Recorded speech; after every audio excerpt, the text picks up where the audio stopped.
Hello everyone. आप सब कैसे हैं? मैं उम्मीद करता हूं कि बहुत अच्छे होंगे और अपनी पढ़ाई को बहुत अच्छे से कर रहे होंगे। मैं Akash Kumar Bhadana ICT virtual classroom में आपका बहुत बहुत स्वागत करता हूं मेरे प्यारे बच्चों। जैसा आपको पता है कि हमारी जो है मेरे प्यारे बच्चों 9th क्लास है और 9th क्लास के अंतर्गत हम लोग आपका चैप्टर नंबर 2 को हम लोग आपका देख रहे हैं। और चैप्टर नंबर 2 है संविधान निर्माण के विषय में हम लोग पढ़ रहे थे कि जब कोई संविधान बनता है तो क्या उसकी मूलभूत चीज़ें हैं। तो हमने संविधान का जो आपका बेसिक परिचय था हमने उसको पढ़ लिया, परिचय की पृष्ठभूमि को देखा और हमने आपका देखा कि जो नेल्सन मंडेला थे इन्होंने अफ्रीका में किस तरह से अपना चीज़ों में योगदान दिया है और कैसे उन्होंने आज़ादी ली है। इस पूरी गाथा को हमने आपका इस चैप्टर के अंतर्गत पढ़ा और समझा। ठीक है, कैसे उन्होंने भेदभाव को झेला है और कैसे वो 28 वर्षों की कैद के बाद एक अपने देश में साउथ अफ्रीका में किस तरह से वो पहले राष्ट्रपति बने, इसको भी हमने पढ़ा। और बहुत सारी रंग भेद की जितनी भी राजनीति थी गौर करके सभी चीज़ों को हमने बहुत अच्छे से देख लिया। ठीक है, अब ये आपको देखना है और ये आपको ध्यान देना है मेरे प्यारे बच्चों कि और किस तरह से हमारे लिए बहुत सारी चीज़ें जो आपकी महत्वपूर्ण हैं वो हमको देखनी है। एक एक करके जो भी हम सारी चीज़ों को आपका पढ़ रहे हैं इन पे हम गौर करें। तो हमने सबसे पहले हम भारतीय संविधान का निर्माण के विषय में हम लोग पढ़ना प्रारंभ किए थे और इसमें भारतीय संविधान के निर्माण की जो चीज़ें थी उनको देखा। सबसे पहले हमने सरदार वल्लभ भाई पटेल के विषय में पढ़ा, उसके बाद श्रीमती आपका सरोजिनी नायडू जी के बारे में पढ़ा। तो इतना हम लोग पूरा पाठ पढ़ चुके थे। आज हम लोग जो है संविधान का निर्माण का जो रास्ता है इससे आगे हम लोग चलेंगे और इसमें हम चैप्टर से जुड़ी जितनी भी महत्वपूर्ण चीज़ें हैं हम उन पर गौर करके देखेंगे। क्लियर है? तो एक एक करके ये सारी चीज़ें आपको पता होनी चाहिए और एक एक करके इन सब चीज़ों को आपका देखना चाहिए। अब देखिए, सारी मुश्किलों के बावजूद भारतीय संविधान निर्माताओं को एक बड़ा लाभ था कि दक्षिण अफ्रीका में जिस तरह से संविधान निर्माण के दौर में सारी बातों पर सहमति बन पड़ी वैसी स्थिति भारत में नहीं थी। क्या नहीं थी? क्या संविधान निर्माण की स्थिति कैसी नहीं हो रही थी? वो भारत में आपकी नहीं हो रही थी। ठीक, ये आपको देखना था। अब देखिए, आज़ादी की लड़ाई के दौरान ही लोकतांत्रिक समेत अधिकांश बुनियादी बातों पर राष्ट्र सहमति बनाने का काम हो चुका था। अब सबसे बड़ी बात ये थी कि किस तरह से जो हमारा देश आज़ाद हुआ है सब लोग भारत के संविधान और कानून को माने, ये भी तो एक अपने आप में बड़ा चैलेंज और चुनौती थी। ठीक, और उसमें बहुत सारे कुछ ऐसी बुनियादी बातें हैं उनको सहमति में रखा जाए, ये भी एक चीज़ थी। हमारा राष्ट्रीय आंदोलन सिर्फ एक स्वदेशी सत्ता के खिलाफ संघर्षबद्ध नहीं था। देखिए, केवल हमने जो राष्ट्रीय आंदोलन चलाया है उसमें हमने केवल ये प्रयास नहीं किया कि खाली अंग्रेज भारत से भाग जाएं और भारत से भाग जाएंगे तो सिर्फ हम लोग क्या करेंगे, नहीं है, ऐसा नहीं है। हमने बहुत सारी चीज़ों को समाहित किया है कि आखिर में जब अंग्रेज चले जाएंगे तो भारत की पृष्ठभूमि कैसी होगी, भारत की रूपरेखा स्ट्रक्चर कैसा होगा, हम इसकी कल्पना धीरे धीरे कर रहे थे। यह न केवल अपने समाज को फिर से जगाने का वरना अपने समाज और राजनीति को बदलने और नए सिरे से गढ़ने का भी आंदोलन था। आज़ादी के बाद भारत को किस रास्ते पर चलना चाहिए इससे लेकर आज़ादी के संघर्ष के दौरान भी तीखे मतभेद थे। क्या चलना चाहिए, किस तरह से चलना चाहिए और क्या स्थिति हो, इसमें भी कुछ आपके जो हैं तीखे जो मतभेद हैं वो आपको इसके अंतर्गत देखने मिलेंगे। ठीक, आगे देखिए, पर बुनियादी विचारों पर लगभग सभी लोगों की सहमति कायम हो चुकी थी।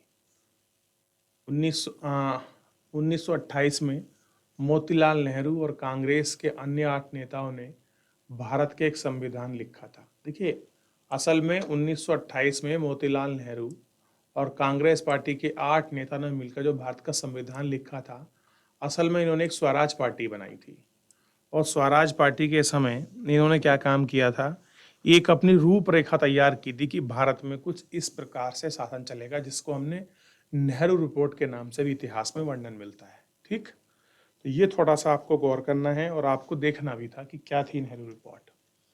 तो कह रहे हैं कि 1931 में कराची में हुए भारतीय राष्ट्रीय कांग्रेस के अधिवेशन में एक प्रस्ताव में यह रूपरेखा बन गई कि भारत, आजाद भारत का संविधान कैसा होगा। क्या बनी रूपरेखा कि जो आजाद भारत है उसका संविधान कैसे होगा। ठीक, ये हमको देखना है। स्वतंत्र भारत के संविधान में सार्वभौमिक वयस्क मताधिकार, स्वतंत्रता और समानता का अधिकार, अल्पसंख्यकों के अधिकारों की रक्षा की बात कही गई। इस प्रकार संविधान की रचना करने वाले बैठने से पहले हुई कुछ बुनियादी मूल्यों पर भी सभी नेता की सहमति बन चुकी थी। ये जो संविधान बना है उस संविधान में जो अल्पसंख्यकों की सुरक्षा की बात की गई है, समानता की बात की गई है, स्वतंत्रता की बात की गई और भारत में सार्वभौमिक वयस्क मताधिकार की बात की गई। ये सारे ऐसे बुनियादी पहलू हैं जिन पर हमारे सभी नेताओं ने क्या कर ली थी, अपनी पहले ही सहमति जो थी अपनी बना ली थी। ठीक है, तो इससे आगे किसी का कोई डाउट हो, कुछ पूछना है इसमें अभी तक, या पीछे कुछ चैप्टर का ऐसा लगता है कि जो आपको रिवीजन करना है, आप मुझसे पूछ सकते हैं मेरे प्यारे बच्चों।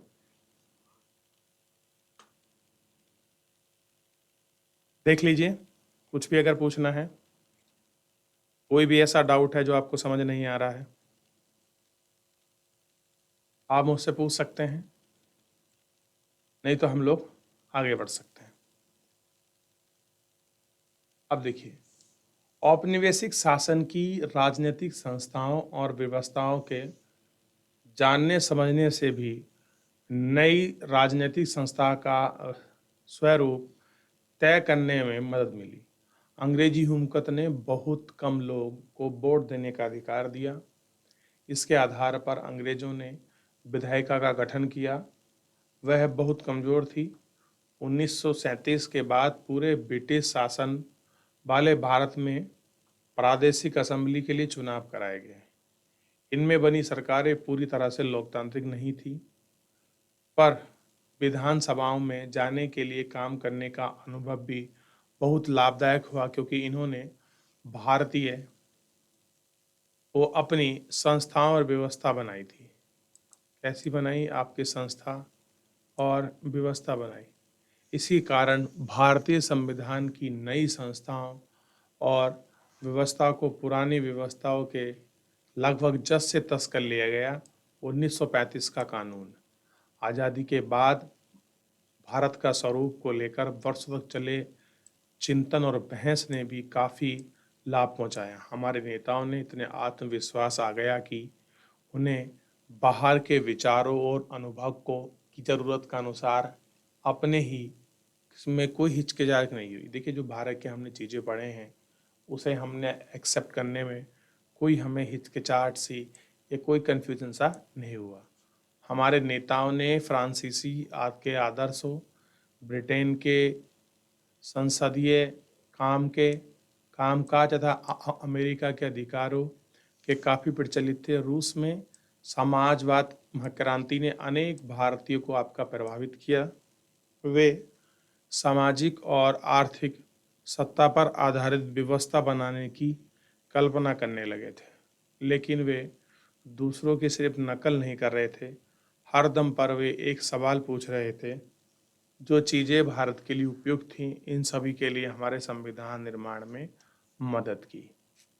ठीक, तो आप देखिए किस तरह से हमने दूसरे देश का जो कॉन्स्टिट्यूशन है हमने उसको पढ़ा, और उसको पढ़ने के बाद हमने चीज़ों को देखा और हमने एनालिसिस किया कि हमारे यहाँ किस तरह से संविधान की जो रूपरेखा है वो हम लोग रख सकते हैं। अब हम लोग इतने सारे देश की अच्छाइयों को अपने साथ लेकर चलना चाहते थे। कारण था कि हम कोई ऐसी व्यवस्था बना देना नहीं चाहते थे जिससे हम अभी निकले हों, क्योंकि 200 वर्षों की गुलामी के बाद भारत को एक स्वतंत्र और समानता वाले और समाज में गरिमा से जीवन जीने वाले समाज की आवश्यकता थी। तो उन्होंने क्या काम किया? उन्होंने उन बहुत सारे देशों के आदर्श को पढ़ा और हमारे यहाँ जो लंबी बहस और संघर्ष चला है उसने हमें बहुत सारी चीज़ों को बेहिचक एक्सेप्ट करने में हमको बड़ी हेल्प की है। क्लियर है? अब जैसे देखिए, हमने जो संसदीय व्यवस्था ली है वो आपका ब्रिटेन से ली है, क्योंकि ब्रिटेन की संसदीय व्यवस्था बहुत मजबूत है पूरे विश्व में। हमने अगर मूल अधिकारों की बात करें तो ये व्यवस्था हमने ली है आपका यूएस से। अगर हम लोग बात करें समाजवाद की, कि कैसे समाज में समाजवाद को रखा जाए, लोगों पर संसाधन का समान रूप से वितरण हो, आर्थिक असमानता का गैप ना बने, तो इसके लिए हमने रूस से हम प्रेरित हुए हैं। तो इस तरह से हमने बहुत सारे देशों से सामाजिक आर्थिक चीज़ों पर आधारित बनने वाली व्यवस्थाओं को देखा है जो हमारे संविधान के लिए उपयुक्त थी, और हमने उन पर कदम भी जो है उठाए हैं। क्लियर है? ये आपको ध्यान रखना है। अगर इसमें कुछ डाउट है तो आप मुझसे पूछ सकते हैं मेरे प्यारे बच्चों। किसी का कोई भी डाउट है? चलिए थोड़ा सा पढ़ लेते हैं अबुल कलाम आज़ाद के बारे में। ये इनकी चित्र है, आप इनको एक बार देख लीजिए, फिर आगे बढ़ते हैं। वो 1888 से लेकर 1958 तक है। कह रहे सऊदी जन्म है सऊदी अरब में, शिक्षाविद हैं, लेखक है, धर्मशास्त्र हैं, अरबी के विद्वान हैं और कांग्रेस के वरिष्ठ नेताओं में से हैं। और राष्ट्रीय आंदोलन में क्या करी थी, अग्रिम भूमिका निभाई है। मुसलमानों के अलगाववादी जो नेता थे उसके विरोधी हैं। ठीक, ये आपको ध्यान रखना है।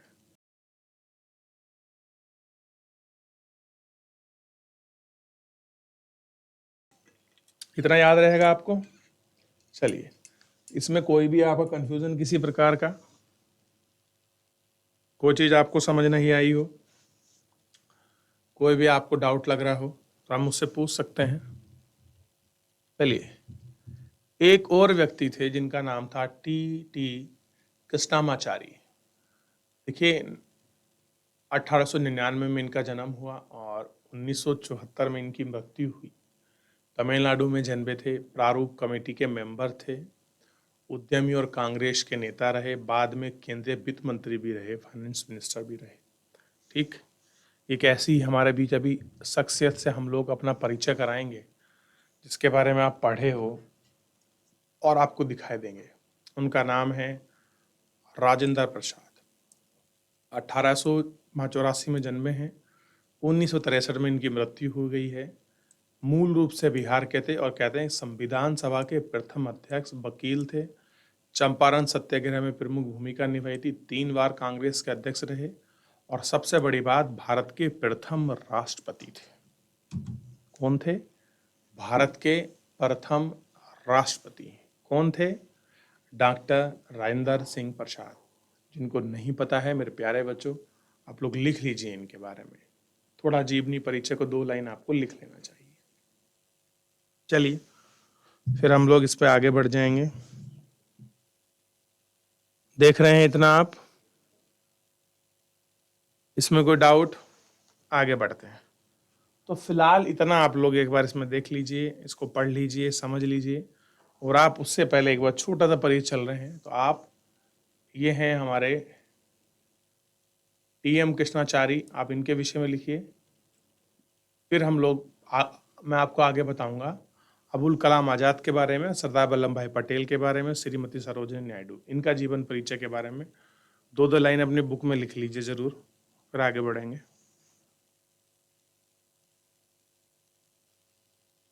हम बात करेंगे संविधान सभा की। किसकी? संविधान सभा की। भारत के संविधान के निर्माता कौन थे? अगर आपसे पूछा जाए भारत का संविधान किसने बनाया, कौन थे निर्माता, क्या किसी एक व्यक्ति विशेष का उसमें योगदान था? बताइए। देखिए आप पढ़ेंगे, यहाँ आपको संविधान के बारे में प्रमुख भूमिका निभाने वाले कुछ नेताओं में बहुत सारे संक्षेप में कुछ जानकारी मिली। जो हम पढ़ रहे हैं ये लोग कौन हैं? जिन्होंने संविधान बनाने में कुछ अपनी योगदान दिया है, उनके विषय में हम लोग जो संक्षिप्त में ही छोटी छोटी जो सारणी देख रहे हैं, पढ़ रहे हैं, ये सब इनके विषय में ही है। चुने हुए जनप्रतिनिधियों ने जो संविधान सभा नामक विशाल दस्तावेज को लिखने का काम कर रही थी, उसे संविधान सभा कहते हैं। क्या कर रही थी? जिसको हमने चुना था और उस चुनी हुई जनता को ही हमने क्या कहा है आपका, ये वही जनता है जो आपकी संविधान सभा है। संविधान सभा ने के लिए जुलाई 1946 में हुए चुनाव थे। संविधान सभा की पहली बैठक दिसंबर 1946 में हुई थी। इसके बाद तत्काल देश दो हिस्सों में बंट गया, भारत और पाकिस्तान में। संविधान सभा दो हिस्सों में बंट गई, भारत की संविधान सभा और पाकिस्तान की संविधान सभा। ठीक। संविधान लिखने के लिए 299 आपके मेंबर थे। 26 नवंबर 1949 को काम पूरा कर लिया गया और 26 जनवरी 1950 को हमारा संविधान लागू हुआ। उस दिन हम हर साल 26 जनवरी को गणतंत्र दिवस मनाते थे, इसलिए हमने क्या किया, अपना कॉन्स्टिट्यूशन 26 जनवरी को लागू किया। ठीक। तो कितने मेंबर थे? 299 मेंबर थे संविधान सभा में, जिन्होंने आपका संविधान को बनाने में अपनी क्या करी थी, महत्वपूर्ण भूमिका निभाई थी। याद रहेगा इतना आपको? चलिए थोड़ा सा आप जयपाल सिंह के बारे में पढ़ लीजिए। 1903 में पैदा हुए, 1970 तक ये जिए और कहते हैं कि झारखंड में थे, खिलाड़ी और शिक्षाविद थे और कहते हैं कि भारतीय हॉकी टीम के पहले कप्तान थे। ठीक। आदिवासी महासभा के संस्थापक अध्यक्ष थे, बाद में झारखंड पार्टी की स्थापना की। दूसरे को देख लीजिए, एस.सी. मुखर्जी थे, 1887 में जन्म हुआ, 1956 में मृत्यु हुई। बंगाल के रहने वाले थे, संविधान सभा के उपाध्यक्ष थे और प्रसिद्ध लेखक, शिक्षक और कांग्रेस नेता, all India Christian council Bengal विधानसभा के सदस्य भी थे। एक थी जे दुर्गाबाई देशमुख, आंध्र प्रदेश की थी, वकील थी, महिला मुक्ति कार्यक्रम जो कार्यकर्ता थी उसकी, आंध्र प्रदेश सभा की महिलाओं की संस्थापक थी, कांग्रेस की सक्रिय नेता थी और केंद्रीय समाज कल्याण बोर्ड की संस्थापक अध्यक्ष भी रही हैं। तो थोड़ा सा हमें इनके विषय में आपका पढ़ लेना चाहिए और थोड़ा इनके विषय में हमको देखना भी चाहिए। आइए इससे आगे बढ़ते हैं और बहुत सारी चीज़ों पर हम लोग अपना धीरे धीरे गौर करते हैं और एक एक करके देखते चलते हैं।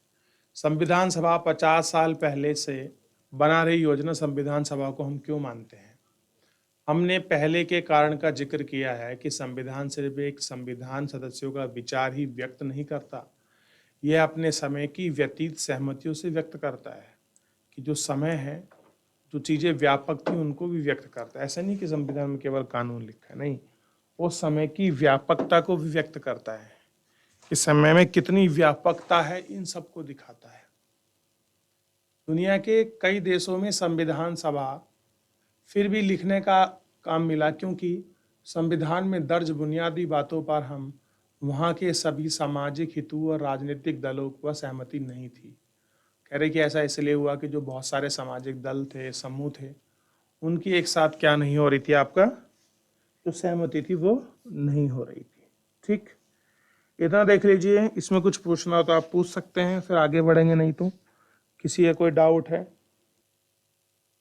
कोई चीज़ आपको समझ नहीं आई है तो आप मुझसे पूछ लीजिए। चलिए आगे देखते हैं। कई देशों में संविधान है पर वहाँ कागज का टुकड़ा और किसी किताब की तरह दस्तावेज भर नहीं है, कोई भी उस पर आचरण नहीं करता है। हमारे संविधान का अनुभव एकदम अलग है। पिछली आधी सदी से ज़्यादा की अवधि में अनेक सामाजिक समूह ने संविधान के कुछ प्रावधान पर सवाल खड़े किए हैं, पर किसी भी बड़े सामाजिक समूह या गैर राजनीतिक दल ने खुद संविधान की वैधता पर सवाल नहीं उठाया है। हमारे संविधान की एक असाधारण उपलब्धि है। संविधान को मानने का दूसरा कारण यह है कि संविधान भारत के लोगों की ही प्रतिनिधित्व नहीं करता, बल्कि समय में सार्वभौमिक वयस्क मताधिकार चुनाव नहीं था। इसलिए संविधान सभा चुनाव देश के प्रत्यक्ष ढंग से नहीं कर सकती। लेकिन लोग कहते हैं कि उस समय जब पहला चुनाव हुआ था तो उस समय क्या नहीं थी, आपकी संविधान सभा नहीं थी और लोगों ने सीधा रूप से चुनाव नहीं दिए, इसलिए संविधान सभा क्या नहीं हो सकती, हमारा जो प्रतिनिधित्व है वो नहीं कर सकती। इस तरह की बात थी। तो देख लीजिए, अगर किसी का कोई डाउट बनता है, कुछ पूछना है तो पूछ लीजिए। चलिए आगे देखते हैं। इसका चुनाव मुख्य रूप से उन प्रांतीय असेंबली के सदस्यों ने ही किया था जिनका जिक्र हम पहले कर चुके हैं। इस कारण देश के सभी भौगोलिक क्षेत्र का इसमें उचित प्रतिनिधित्व हो गया था। इस सभा में भारतीय राष्ट्रीय कांग्रेस के सदस्यों का प्रभुत्व था, जिसने राष्ट्रीय आंदोलन की अगुवाई की थी, पर स्वयं कांग्रेस के अंदर कई राजनीतिक समूह और विचार के लोग थे। संविधान सभा में कई ऐसे सदस्य थे जो सिर्फ कांग्रेस के विचार से सहमत नहीं थे। अब देखिए, ऐसे भी लोग थे जो क्या नहीं थे, सिर्फ जो आपका जो कांग्रेस का विचार है उस विचार से, उस थ्योरी से भी आपके सहमत नहीं थे। सामाजिक रूप से इस सभा में सब जाति, वर्ग, धर्म, पेशे के लोग थे। अगर संविधान सभा का सार्वभौमिक वयस्क मताधिकार के जरिए चुनाव हुआ है तो तब इसका स्वरूप काफी तरह का हो सकता है। अतः जिस संविधान सभा के लिए काम किया है वह संविधान सभा को एक तरह की पवित्रता और वैधता देता है। क्या देता है? वैधता देता है। संविधान सभा का काम काफी व्यवस्थित, खुली और सार्वभौमिक बनाने का प्रयास पर आधारित था। सबसे पहले कुछ बुनियादी सिद्धांत तय किए गए और इन सब की सहमति बन गई कि प्रारूप समिति के प्रमुख डॉक्टर भीमराव अंबेडकर ने इस चर्चा का एक प्रारूप संविधान सभा को दिया। संविधान सभा की प्रारूप प्रत्येक धारा पे कई कई दौर पर चर्चा हुई। 2000 से ज्यादा इनमें क्या हुए, संशोधन हुए और उन पर आपका विचार हुआ।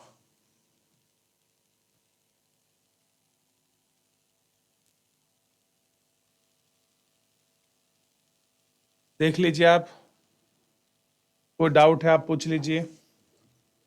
एक बार चैप्टर को पढ़ लीजिए, किसी भी बच्चे का कोई डाउट बनता है पूछिए आप।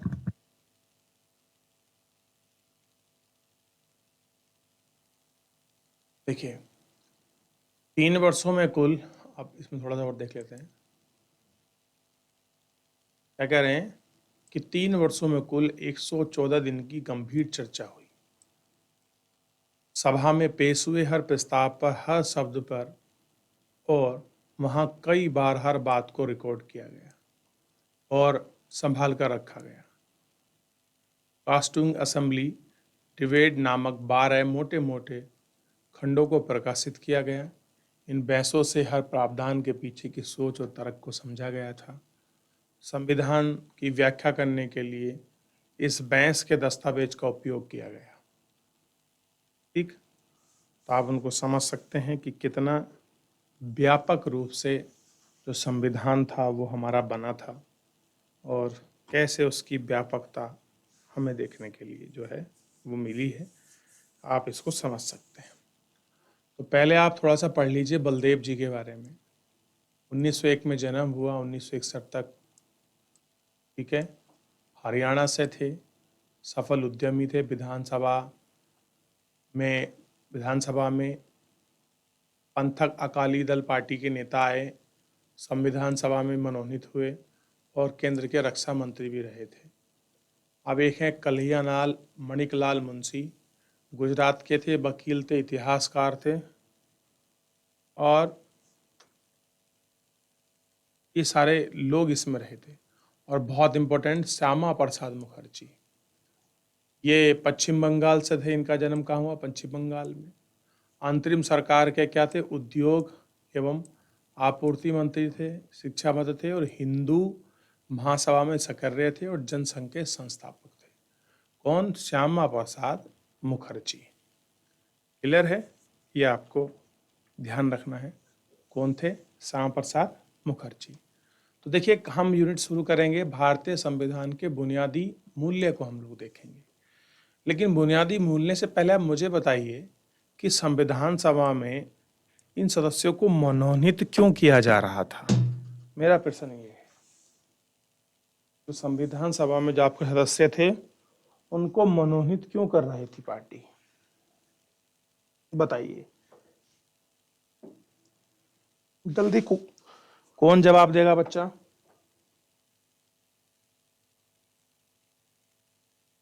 चलिए, यह आपको जवाब ढूंढ के देना है कि क्यों मनोनीत कर रहे थे, क्यों उनका चुनाव कर रहे थे। इस सब का जवाब आप मेरे को ढूंढ कर देंगे मेरे प्यारे बच्चों। याद रहेगा आप सभी को जो मैंने प्रश्न पूछा है? क्लियर है कि हम लोग आपका संविधान सभा का जो गठन कर रहे थे उसमें लोगों को क्यों चुन रहे थे? ठीक, इस प्रश्न के साथ मैं आज अपने लेक्चर को यहीं विराम देता हूँ। कल मिलेंगे नेक्स्ट लेक्चर में, तब तक अपना ध्यान रखना, स्वस्थ रहिए, अपनी पढ़ाई को बहुत अच्छे से करते रहिए और मुझसे जुड़ने के लिए आपका बहुत बहुत धन्यवाद।